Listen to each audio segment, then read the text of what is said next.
All right, first question for Father Haggerty. How and when does one find time for a deep interior life in a world full of distractions?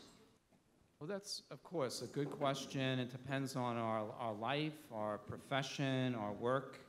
But I would mention this because I like this example. There was a man who converted after being a doctor. He had lost his faith, a Frenchman. He lost his faith completely, became a medical doctor, and then recovered his faith. And in the new fervor of his faith, he became a Trappist monk in France. And he commented, as Thomas Merton would later comment, that he didn't find the Trappists that deeply prayerful. He found them very good men, very serious, ascetical men, but he did not find the monastery so contemplative. 20 years later, he became the abbot. And he said at his first conference with the monks, he said, now under obedience, you ought to stop 7 times a day for 1 minute. In the middle of the farm work, just stop. Each one, no bell will go off. And for 1 minute, you yourself, each one, are to adore God, offer your life to him, make some serious act of love for him for 1 full minute. 1 minute can be a long minute. And he said, his own comment was, after 1 year, he had a monastery full of deeply prayerful, contemplative monks. Now, I mention that, not to go on here, but I mention that because let us value even the 1 minute at times. It might be you have 7 minutes, 10 minutes, 12 minutes. You know, you could stop a few times a day, even in work. How many people are looking at the cell phone how many times a day? You know, we can take coffee breaks. Well, we can take a prayer break for a minute. And that kind of repetitive, not repetitive, but repeated act, that begins to put some hunger in the soul. And that's how really prayer begins, allowing a hunger for God to become provoked. So I would say, you know, you do the best you can in your circumstances, but the one step sometimes is the beginning to large steps in the spiritual life.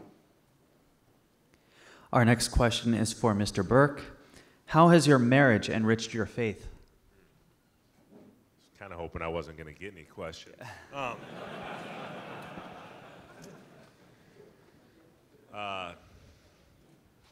has it impacted my faith? I mean, hugely, right? Because that's my vocation.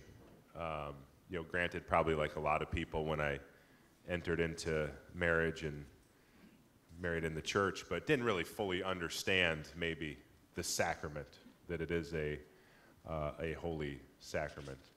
And, you know, like everything, it's always a work in progress, right? One of the things that has, right, I guess, so you fall in love, you get married, it's supposed to be happily ever after.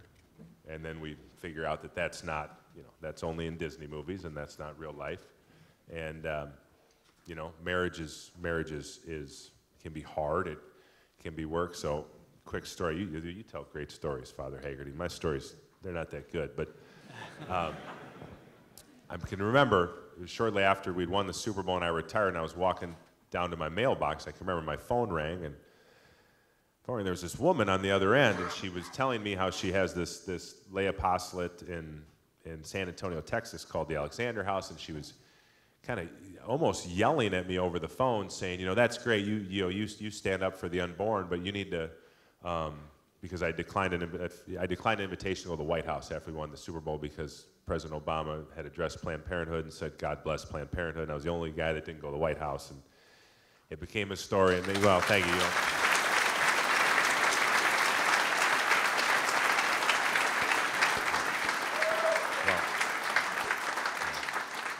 I'm glad y'all feel the same way. But the point of the story was that she's almost yelling at me on the phone, saying, well, you stand up for the unborn, but you got to understand, marriage is the next thing that's under attack. And she's yada, yada, yada. And I was like, hey, I just won the Super Bowl. Like, you know, why are you yelling at me? And long story short, she sent me this book, and it's the Alexander House. It's a great book, but really started to teach me about God's plan for marriage and how, man, woman, and how we complete each other. And what you said, Father, about praying with your spouse.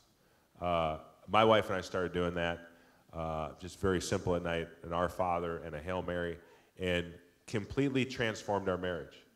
And I think a lot of times too, like we all long, we want to be like these great, we want to be super Catholic, we want to do all these great things, and we think it's going to take some superhuman act. And a lot of times, like I said, it's all right there. I'll be very simple, pausing for 1 minute, just pausing for 1 minute. Doing these little things over and over and over, and they're not little things. Praying with your wife, asking God, how can I serve her as a husband? What do I need to do? What is your will? I mean, those are not small things. They're simple things. They're not easy things. But you just start with those small, simple things, and it can change your life. For Bishop Burbidge, in your homily today, you spoke about urgency. What is the most pressing outreach that a man can volunteer his time to in the diocese or the broader community? Thanks. That's a great question. There's so much need, right?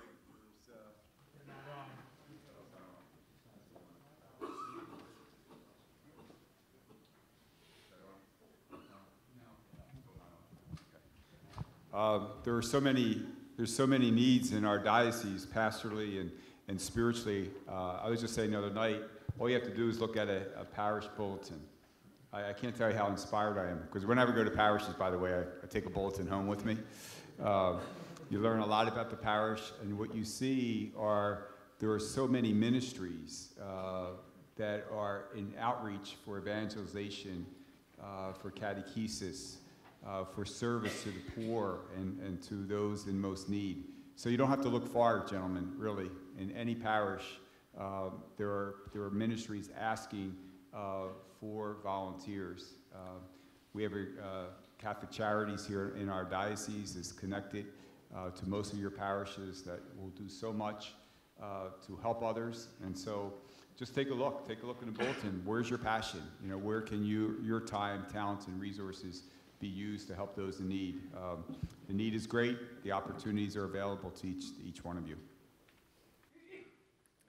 This is a question for all three to answer.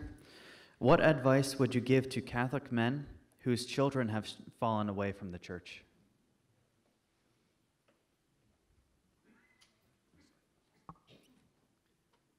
So the first thing I would say is don't lose hope. If you're able to say to God that you have done your part to the best of your ability and that you planted the seeds along the way, don't lose hope. God will use them in miraculous ways and at times and in ways you could maybe never even imagine. So never lose that hope, that anticipation of what God will do, and keep loving your children. Keep loving your children. Although you may be disappointed, you may wish that they would be practicing in a different way. Don't ever stop loving them. Don't ever stop telling them that you love them. And let them see your joy and your example, because one day they'll say, you know what, I need that, I want that, and I know where my mom gets it from, and I have to come back. There's so many beautiful stories like that. So keep hoping, keep loving. Yeah, I would just say, because my story is kind of going away and then coming back. But I can remember, I have two brothers, and my mom worked a lot of nights, and I can remember at night we'd always kneel down beside our beds, and my dad would lead us in prayer. And we all know that the studies show that men, we're called to be the spiritual leaders of our households, and that men who do go to church, that their kids have a much better chance of staying in the faith. So you just keep being that witness, and you don't know when or how that's going to affect your children. But I remember Pope John Paul II. He said that he remembers one time walking in his father's room and seeing his father praying at his dresser, but I didn't know that he walked in. And I remember reading him talking about that, and just that one time, that image having a profound impact on him. So I think the witness is very important. I'd say the same as the answer there. I'm not a father, but I had a brother who had fallen away after the clergy troubles after the turn of the century, and he really became somewhat anti-Catholic, and that became a serious tension between us, even in holidays. For a while, I wasn't invited for Christmas dinner, and it was tough. But then he got sick, and I think I mention that because that worked in divine providence, and it can happen with anybody with children also, that when they need you as a mother and father again, and you do come to them as a mother and father, that's often a ripe moment. And that's what happened with my brother. That providentially allowed me to see him a lot in the hospital over some times, and that actually changed everything. When he saw the human dimension of this, it broke down some of the walls, and he died last September, but he died in a good state of grace and all that taken care of. So I think it's the patience of waiting and being ready to be a real father to a child, or a mother to a child, even though they may be 37 years old. When that moment comes, that can be the moment of truth. For Father Haggerty, one of the men writes that in your book, Contemplative Hunger, you talk about the need to surrender oneself to God. Can you talk about what that looks like from a practical perspective? In other words, how does one accomplish this? Well, surrender is such a serious spiritual quality, before God, and if we use that word in our prayer, but to really allow God to be God and in divine providence. What happens if you have ill health? Well, practically speaking, it requires that we surrender. Mother Teresa had a great expression, give whatever he takes, take whatever he gives. This is surrender. I'm not sure if some of you may be aware, there's a more popularized prayer that's come out now called the Surrender Novena of this Father Dolindo Rutolo, who was a contemporary of Padre Pio, a friend of his. And it's a beautiful novena in which you're repeating these words, Jesus, I surrender myself, you take care of everything. And, that kind of letting go and placing it in his hands. We still have to do what we have to do, but that kind of trusting, letting go, Jesus, I surrender myself to you, you take care of everything. So practically speaking, these prayers do train us in some way how to accept and deal with life. This next question is for Matt. Recently, we have seen football players express a lot of political views on the field, on the sidelines. Do you think that there could ever be a rally for the respect of human life in a similar way, especially given the fact that there are so many Christians playing in the NFL? Yeah, well, I like to say I turned down the White House before it was cool, so.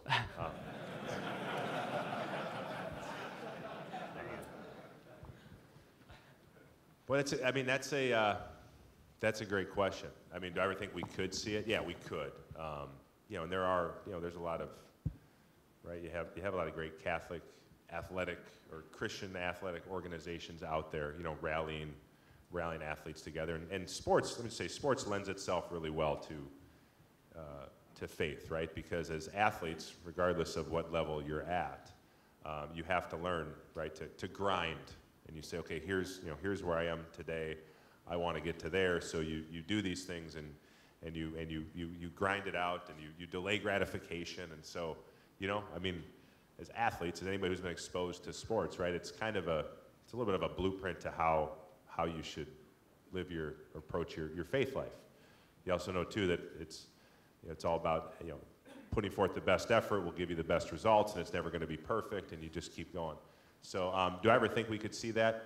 Yeah, I don't know. It would take a massive organization. I do know that there are a majority of guys in athletics, and the majority of people in the world or in the United States are Christians, right? It's just getting them engaged and getting them focused.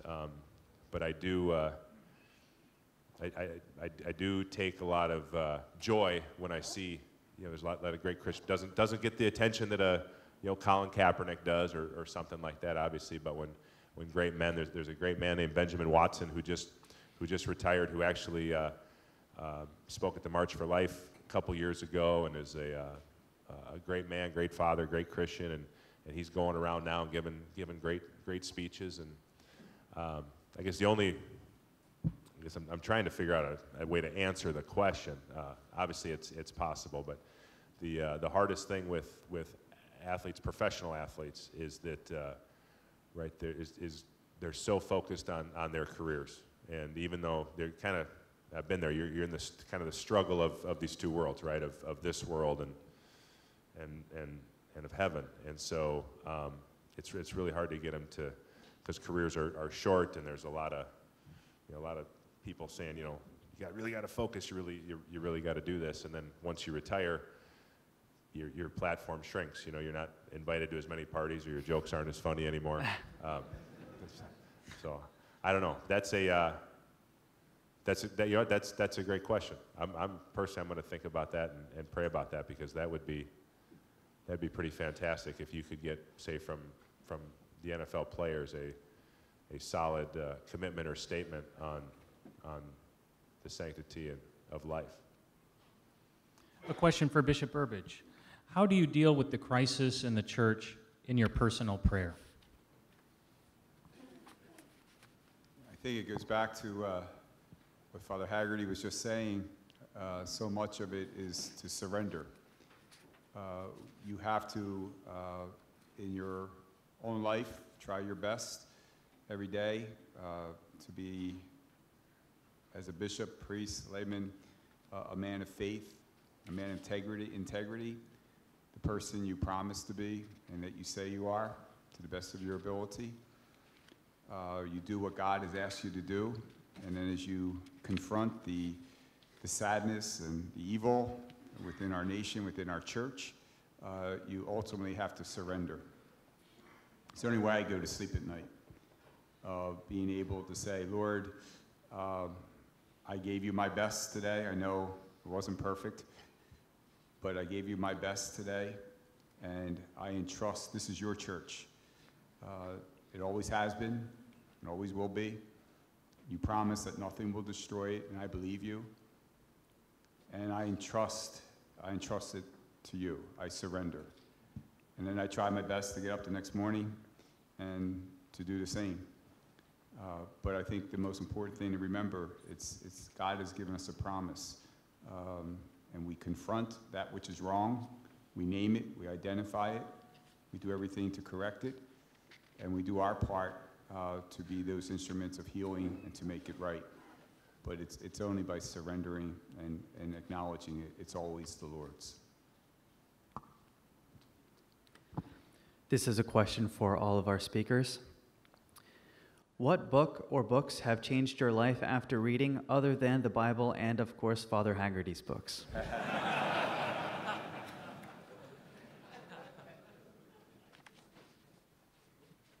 I would recommend to everyone here one book that I like very much, this Father Walter Chiswick's book, The Jesuit, He Leadeth Me. And he was a Jesuit priest American who went into Russia, I think in 1940, and was quickly arrested. He went to do missionary work and ended up in the prison in Moscow, the Lubyanka, I think it is, the famous prison there. Chapter by chapter, that book is a great description of a heroic priest. He's going to be beatified, I think, fairly soon, they think. And then it describes his life also in a 20-year sentence in Siberia, and his love for the Mass. In those days, you could not eat or drink until you had had communion. They could only have Mass in the evening many times. The heroism of his life, and it has the best chapter, best words I've ever read on a spirit of surrender, of abandonment.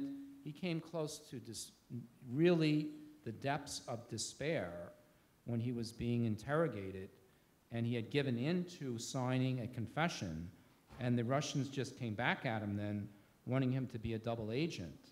So he went through a terrible kind of self-recrimination, despair, and then he surrenders. And it's a tremendous chapter on that, but the whole book is great. So He Leadeth Me by Father Walter Chiswick. I would recommend that for sure. One of the, when I was thinking about entering the seminary, so I was only young at the time, but the priest I talked to gave me a book called The Power and the Glory by Graham Greene, Story of Conversion. And the most powerful line in the book about this old priest who went through a great deal in his life, but the most powerful line in the book is the last line as he is preparing to go to the Lord, and it concludes by saying, in the end, he knew that there was only one thing that mattered, to be a saint. One of the books that helped me come back, and I actually told somebody about it earlier, I think this would be a good book if there's somebody, a child or relative that has left the faith, is called Made for More by Curtis Martin. Curtis he's the founder of Focus, if you're familiar with that organization, but it's a very just simple read and kind of a sort of a logical approach and historical perspective too. Is like, hey, really, can we actually prove that there was a guy named Jesus? And kind of takes you through sort of unknowingly that when you get to the end, you sort of have to admit or believe that all of this happened. And then the last chapter is Curtis's own personal testimony onto why he's Catholic. But that book was given to me by one of my mentors early on as I started back, and I've given out many copies of that book over the years, and it's a very easy read too. So, Made for More. A question for Father Haggerty. Can you talk about a spiritual director? How important is it, and how do I find one? Well, I would first want to say I don't think it's so essential because, we don't all have time for a spiritual director. Sometimes in a period of life, it may be good to talk to a priest, maybe for, a 3-month period or a 6-month period. I think good reading is a primary way of getting spiritual direction. And, certainly to read, I remember a priest in the seminary saying, you should try to read one chapter of the gospel every day. There's spiritual direction right there. Try to read the Psalms every day prayerfully. We get spiritual direction, from Scripture more than anything. If there is a priest that you have, if you can get close to somebody who is going to help, that's good. If the priest has time. And the problem is, even my own life, it's hard to find people who are going to always be suitable for what you need at that moment. But there's one place that we don't have to worry about that. If we go before a tabernacle, we pray to Our Lady, we're going to have something being, happening and directing us. So I'm not sure that's always so. Mother Teresa's sisters, I have seen literally, I'm not exaggerating, I have seen saints in that order, and most of them they've never had a spiritual director, but they have prayer, and they have sacrifice and self-giving. That's the primary need in our lives. I think we have time for one final question. This will be for both Bishop and Matt Birk. Please share your thoughts about the recent legislation in New York and attempted legislation here in Virginia enabling late-term abortion and even infanticide. What do you recommend that we as men and fathers do to combat this?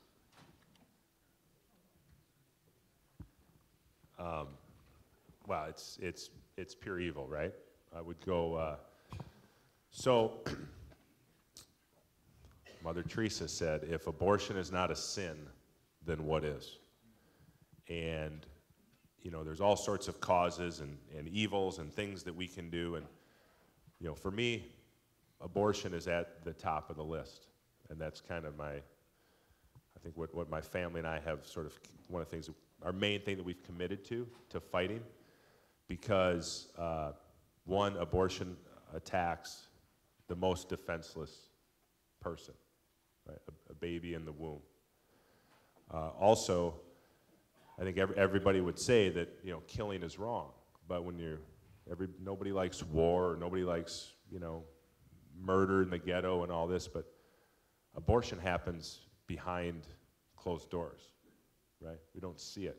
We didn't see the 300,000 babies that were murdered last year at Planned Parenthood, and so I think that right, it's like, okay, so we can be mad about it, but then, like, what are you going to do? And we could probably say as Catholics that the Catholic Church has always led the charge against abortion.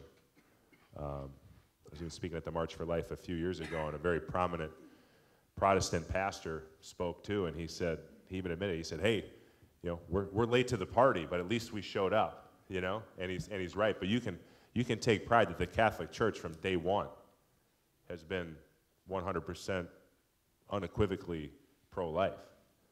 So I would say it's almost required, if you say that you're a Catholic, you should be once a month be outside of a Planned Parenthood praying, or offer up a holy hour or a rosary for the unborn, for the people who work at Planned Parenthood, for a change of heart, for conversion there, for mothers, for everybody, because this is the purest form of evil, I think, that exists in our world, and we need to do something about it. And I guess I would go back a couple years ago as a Father's Day. I went to Mass. Father's Day, right? You expect kind of a nice fastball right down the middle for the homily, kind of an attaboy. And the priest at my church, he was one of these guys, just had an incredible life, but actually married, 4 kids, wife died. He told his kids the day of his wife's funeral that they lost their mother, and now they lost their father, that he was joining the priesthood, flew combat. He's just a man's man. He's in his 80s. And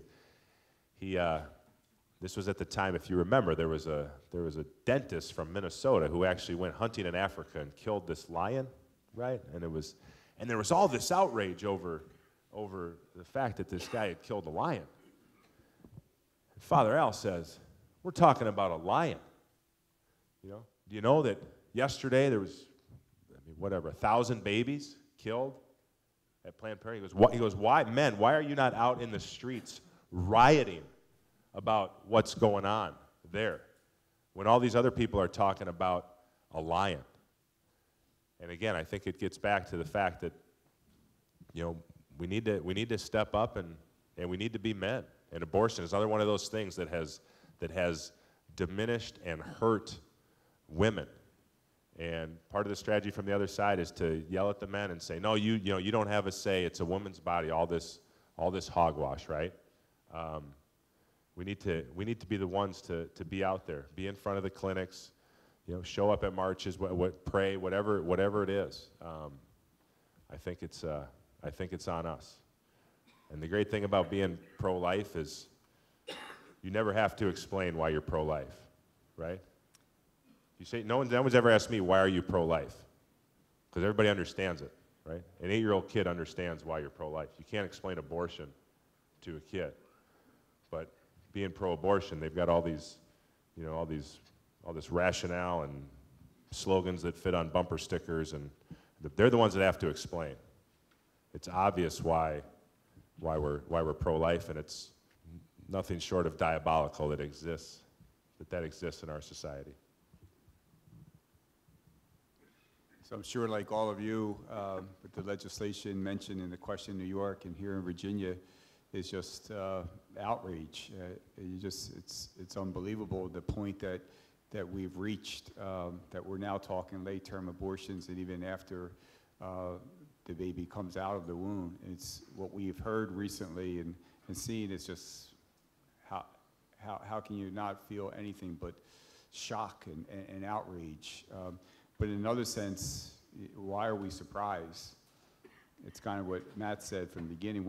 If you don't get this right from the beginning, that the sacredness of human life is sacred from the moment of conception, you don't get it right from the beginning, it's all going to go wrong.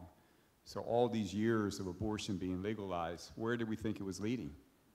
To the fact of where we are now today, the horror that we see. And so the question also said, and Matt answered this a little bit, what can we do? And I think I always say there's three things: prayer and witness and advocacy. And Matt talked about the witness, whether we, are praying outside of an abortion clinic, whether we go into church, make a holy hour for that intention. So important to give that public witness. Our prayer daily, offering the rosary for the sacredness of all human life, and also advocacy. We are not just citizens. We have to be faithful citizens. And that means that we have to take our faith. It's not an option, it's a mandate. We have to take our faith into the public arena and to shape that public arena, especially with our elected officials who are so distorted in many of them in what they're saying, and you don't even know if they believe it or not, so many of them. So we have to be faithful citizens, and that means that we have to do our homework. And so when it comes time for elections, we have to know what are the issues and what are the candidates' position. The Conference of Bishops tries to help all of you with that. We don't say this is who you vote for, but hopefully if you read the issues and what the person says, you're seeing who you should vote for. But you have to be faithful citizens, and you have to take that into the public arena. You have to contact your public officials. We know for a fact that they count. They count emails, they count phone calls, and they count letters. And when it gets to a certain number, you begin to get their attention. So every correspondence like that matters, and you have to write. Bishop Nestout and I, Bishop of Richmond and I offered a pretty strong statement. I hope you all saw it in our website and Catholic Herald and all, voicing our outrage of what the legislation and comments that we recently been heard. I heard back from one legislator who said that the statement that Bishop Nestout and I wrote, we should be ashamed of ourselves because we were inciting violence. We were inciting violence. The violence being done to unborn children in the womb. But we have to end on I think Alex said this is the last question, so we have to somehow end on a positive note, right? So we can do that. We can end on a positive note, even though we're talking about this subject. One reason is because of men like you. Coming here today and seeing this faith, seeing the fact that you've given this day to the Lord and you want to do what is good and holy and just. This is a reason to be hope-filled. Many of you go to the March for Life. I go every year. Not only do I see the crowd and the pillars of men and women who've been doing this for years, I also see our young people. And this generation gets it. They get it. And I see their zeal and their commitment and their enthusiasm. And I think they're going to be the ones helping us to bring about a transformation. But we have to encourage one another in the faith, because it's a battle. It really is. And we're going to have to be strong. And but like Matt said, so what? We have the truth. We have the truth. And as Jesus promised and what we celebrate at every Mass, the truth will always win. And thank God we're on the side of truth. We're on the side of life. So thank you, men, for your witness.